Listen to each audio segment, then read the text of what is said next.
In the sterile, silent heart of the Galactic Consortium's primary research spire, Master Forgesmith Krelzon stared at the blade. He was a being of immense intellect and even greater pride, the foremost metallurgist in 1,000 star systems. His world was one of thermodynamic certainty, of quantum furnaces and molecular assemblers that printed materials atom by atom. He had spent centuries eliminating the random, chaotic variable of the artisan's hand. But the object before him? It was an insult to physics itself. It had character. The metal gleamed, not with the uniform sheen of a perfect alloy, but with hypnotic, swirling patterns that flowed like water frozen in time. Light and dark bands twisted and folded into each other with a complexity that made Krelzon's primary and secondary brains ache. Impossible. He finally hissed, his mandibles clicking in barely suppressed irritation.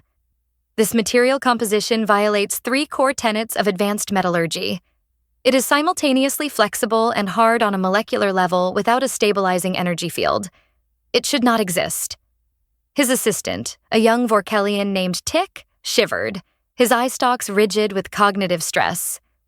The scans are inconclusive, Master. The crystalline structure is layered, at a microscopic level. We count millions of distinct strata, each with a unique signature. It is beautiful and terrifying. Beauty is an inefficient variable. Krelzon snapped, turning to the third being in the room. She was a human, a junior liaison named Emma Reeves, who looked entirely too relaxed for someone presenting a scientific paradox. Explain the artifact's origin. She smiled. It was a disarmingly casual gesture that Krelzon had learned often preceded a statement of profound human absurdity. "Oh, this?" she said, holding up the knife. The patterns danced under the lab's cold lights. "It's just Damascus steel. My uncle makes them on weekends." The silence in the laboratory was a physical weight. Krelzon's translator struggled with the concepts, spitting out the words as if they were poison. Uncle. Weekends. The concepts were alien, frivolous, utterly outside the precise lexicon of his profession. Your uncle, a familial relation, produces these on his rest days? For recreation? Yep, Emma said cheerfully, running her thumb along the blade's spine. Uncle Frank. He's got a little workshop in his garage. Retired construction worker. Says it relaxes him. Relaxes him? Krelzon had spent the last 40 cycles developing a new titanium-palladium composite for the consortium's warships. The process required 3 separate facilities, temperatures exceeding 12,000 degrees, and a team of 67 specialists. He had lost sleep, he had lost weight, and he had nearly lost his position when the first batch exploded, taking a city block with it. And this human's uncle made better metal, in his garage, for fun. Explain, Krelzon demanded, his voice a low growl of pure, undiluted urgency. Explain the methodology. Now Emma shrugged, another infuriatingly human gesture. It's not that complicated. You just take different types of steel, stack them, heat them up real hot, hammer them flat, fold them over, and repeat. A bunch of times, Tick was muttering, his claws flying across his datapad. Master, by my calculations, 20 folds would create over 1 million layers. 1,048,576 layers, to be precise. Krelzon finished, his voice hollow. Emma nodded. Sounds about right. Creates this really cool wavy pattern, doesn't it? Each one's unique, like a fingerprint. Krelzon reached for the blade with all 4 of his hands, holding it with a reverence typically reserved for religious artifacts. The patterns weren't just decorative. He could see it now. Each microscopic layer lent the blade a combination of properties, the hardness to hold a razor edge, and the softness to absorb impact without shattering. It was genius. It was elegant. And it was, he thought bitterly, exactly the kind of brutally practical solution a species like humanity would stumble upon while trying to make better pointy things to stab each other with. I must meet this Uncle Frank, Krelzon said, the decision forming with the speed and heat of a plasma torch. I must see this process. Emma's smile got wider, a dangerous smile. Oh, Frank would love that. Fair warning, though. He'll probably want to make you breakfast. The journey to the human homeworld was, for Krelzon, a trial of patience. He stood in the transport, watching the chaotic, vibrant blue-green sphere grow in the viewport. They landed not in a sprawling starport, but in a quiet residential sector. Krelzon stepped out onto actual grass. Real, biological, photosynthesizing grass. The air smelled of growing things and grilled meat. It was an assault on the senses. Uncle Frank's house was a modest dwelling made of wood and brick. Behind it, a separate structure billowed smoke from a chimney. This was the forge? This primitive hut? A human male emerged from the house, wiping his hands on a cloth. He was older, his hair white, with wrinkles around his eyes that deepened when he smiled. "Emma, you made it, and you brought friends." His voice was warm, welcoming, and entirely too cheerful for someone about to demonstrate impossible metallurgy. "You must be the alien smiths. Krelzon, right?" "Master Forge Smith Krelzon of the Galactic Consortium." Krelzon corrected automatically, then felt foolish. This human probably had more practical knowledge in one calloused finger than the entire consortium combined. "Well, Master Forge Smith," Frank said with a laugh, "welcome to my humble forge. Fair warning, it's not fancy. No computers, no robots. Just me, fire, and metal. That," Krelzon said with grave seriousness, "is precisely what terrifies me." The workshop was a controlled chaos of anvils, hammers, and tongs. A forge, essentially a pit of controlled fire, roared in the corner. Frank selected several bars of steel. "So," he began, "I start with different types. This one's high carbon. Real hard, holds an edge but brittle. This other one's got some nickel in it. More flexible. We're creating a composite, combining the properties. He stacked the bars, wired them together, and plunged them into the roaring fire. He watched the metal with practiced eyes, judging the temperature not by a sensor, but by its color alone. He pulled the glowing stack from the fire, placed it on the anvil, and began to hammer. The workshop filled with the rhythmic clang of metal on metal. Each strike was deliberate, controlled, forcing the layers to become one. Krelzon watched, mesmerized. This wasn't manufacturing. This was alchemy. Pure skill and intuition, transforming raw materials into something greater. "Metal's got a personality," Frank said, his voice carrying over the ringing hammer. "You can't just force it. You gotta convince it to cooperate." Convince it? The thought was revolutionary. Krelzon had only ever seen metal as a set of variables to be dominated. He realized with a sudden, chilling clarity that for all its technology, the consortium had lost something vital. They had forgotten how to listen. Frank paused, wiping sweat from his forehead. He grinned at his guests. "It's hot work. Honest work. But the real magic, well, that comes after. You two hungry?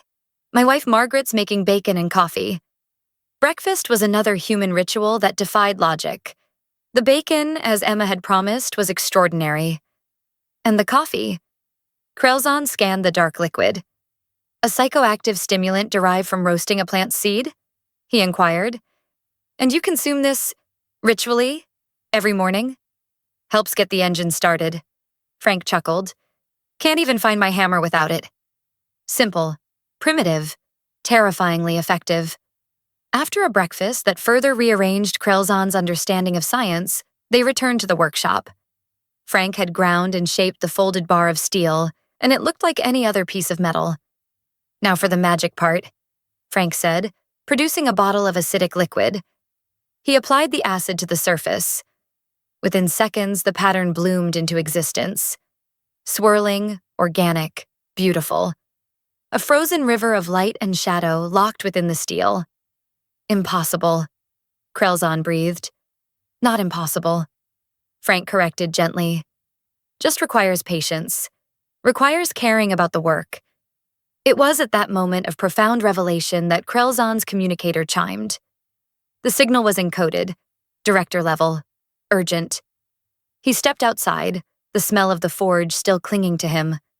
The holographic face of Director Vishara appeared. her tentacles writhing with anxiety. Master Forgesmith, we have a crisis. The Valori Empire has developed a new ship-plating alloy. It is lighter and stronger than anything we possess. They are severing trade agreements, making territorial demands. They claim technological supremacy. Our best labs are stumped. The Council remembered your reports on a primitive human metallurgical technique. The fate of the consortium, the stability of the galaxy. It all hung in the balance. And the solution wasn't in a sterile lab light years away. It was here, in a smoky workshop, next to a plate of leftover bacon. Krelzon walked back into the workshop, his expression grim. Frank, I need your help. Something big. He explained the situation. The Valori alloy. The political crisis. Frank listened quietly, studying the specifications Krelzon projected from his datapad. He tapped the screen. Classic problem. They've prioritized hardness over flexibility. It'll shatter under repeated impact. One good hit from a kinetic weapon and it'll crack like glass. He looked up, his eyes sharp. I think we can work something out. But I've got conditions. The consortium offered wealth, status, anything. Don't want your money, Frank said flatly. Here's what I want. 1, it happens here, in my workshop.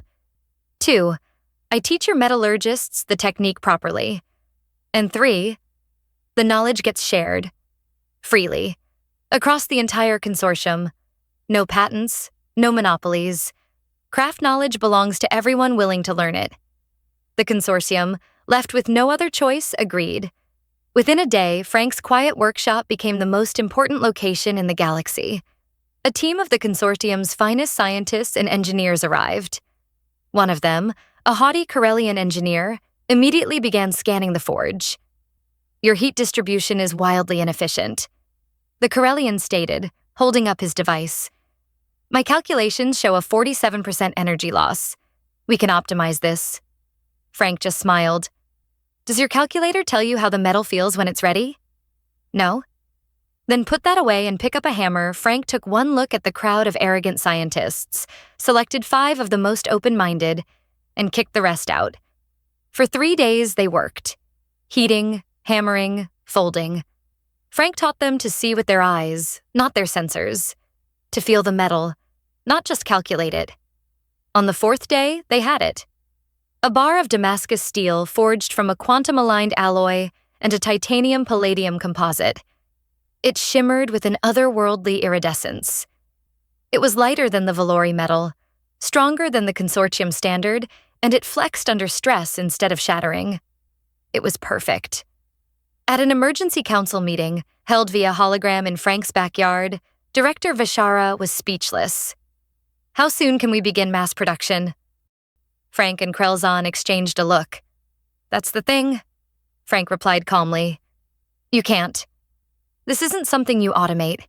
It requires a sentient touch, judgment, care. You try to rush it, you'll get garbage. It was Emma who provided the answer. You need a guild system.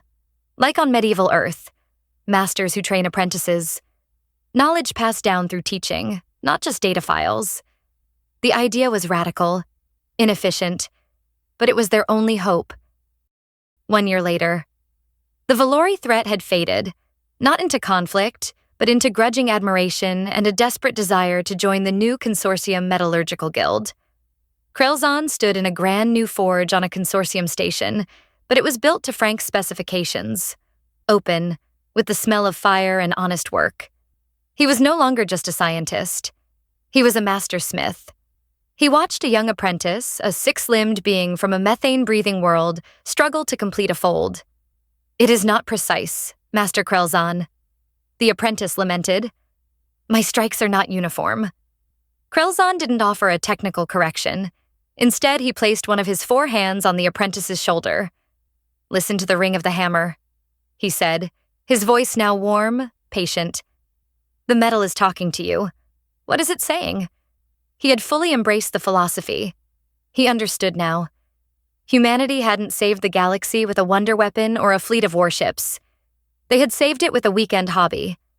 With the radical idea that some things have value not because they are fast, but because they are slow.